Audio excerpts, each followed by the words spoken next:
1998 সালে শেষবার বিশ্বকাপ খেলেছিল নরওয়ে। এরপর কেটে গেছে 28 বছর। বিশ্বকাপের পর বিশ্বকাপ এসেছে, তবে নরওয়ে থেকেছে কেবলই দর্শক হয়ে।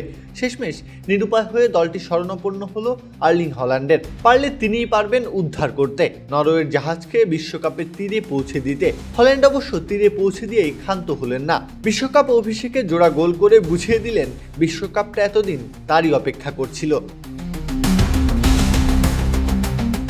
ফেরার মঞ্চে নরওয়ের সবচেয়ে বড় তারকা আবারও দেখালেন কেন তাকে বর্তমান সময়ের অন্যতম ভয়ঙ্কর স্ট্রাইকার বলা হয়। Cool body spray, long-lasting fragrance. Get ইরাকের বিপক্ষে ম্যাচে গোল করার মতো সুযোগ খুব বেশি পাননি, কিন্তু হল্যান্ডের ক্ষেত্রে সুযোগের সংখ্যা নয়, সুযোগ কাজে লাগানোর দক্ষতাই সবচেয়ে বড় ব্যাপার, আর সেটাই আবারও প্রমাণ করলেন তিনি। ম্যাচের 29 মিনিটে বাঁ প্রান্ত দিয়ে আক্রমণ গড়ে তোলে নরওয়ে। ডেভিড মুলারের নিখুঁত ক্রস বক্সে ভেসে যায়। ঠিক সেই মুহূর্তে ডিফেন্ডারের সঙ্গে তাল মিলিয়ে বক্সে ঢুকে পড়েন হল্যান্ড। এরপর শুধু পা ছুঁয়ে বল জালে পাঠানো, চোখ ধাঁধানো ফিনিশিং যাকে বলে।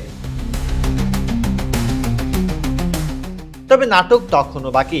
39 মিনিটে ইরাক সমতায় ফেরে, সেটা দেখেই যেন ভ্রু কুঁচকালেন হল্যান্ড। তার রাজত্বে মাথাচাড়া দিয়ে ওঠে এমন সাধ্যকার। 4 মিনিটের ব্যবধানে আরও একবার প্রতিপক্ষের জালে আঘাত হানলেন। ইরাকের ডিফেন্ডার গোলরক্ষকের কাছে ব্যাকপাস করলেন, তবে সমস্যা ছিল গতি। কিছুটা ধীর লয়ে যাচ্ছিল বল, যা বাতাসের বেগে ছুটে চলা হল্যান্ডের সঙ্গে কি আর পেরে ওঠে। ইরাকের দেওয়া উপহার সাদরে গ্রহণ করলেন তিনি।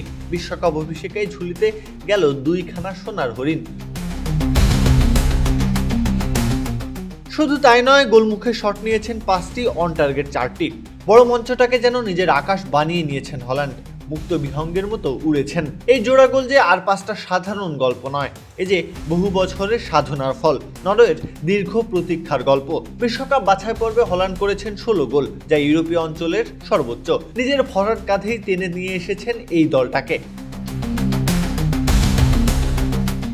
বিশ্বকাপ এলে নিজের দেশকে না দেখতে পাওয়ার আক্ষেপ ছিল তার, আজ সেই আক্ষেপের অবসান ঘটেছে। শুধু তাই নয়, যে স্বপ্ন একসময় দূরের মনে হতো, সেটি বাস্তবে রূপ দেওয়ার নায়কও হয়ে উঠেছেন তিনি নিজেই। বিশ্বকাপের প্রথম ম্যাচেই 4-1 গোলে হল্যান্ডের নরওয়ে উড়িয়ে দিয়েছে ইরাককে। অবশ্য যে দলটার কাছে আর্লিং হল্যান্ডের মতো একজন গোল শিকারী থাকেন, তখন কোনো স্বপ্নকে অসম্ভব বলার সাহস খুব কম মানুষেরই থাকে। প্রত্যহ কাব্য, খেলা 71।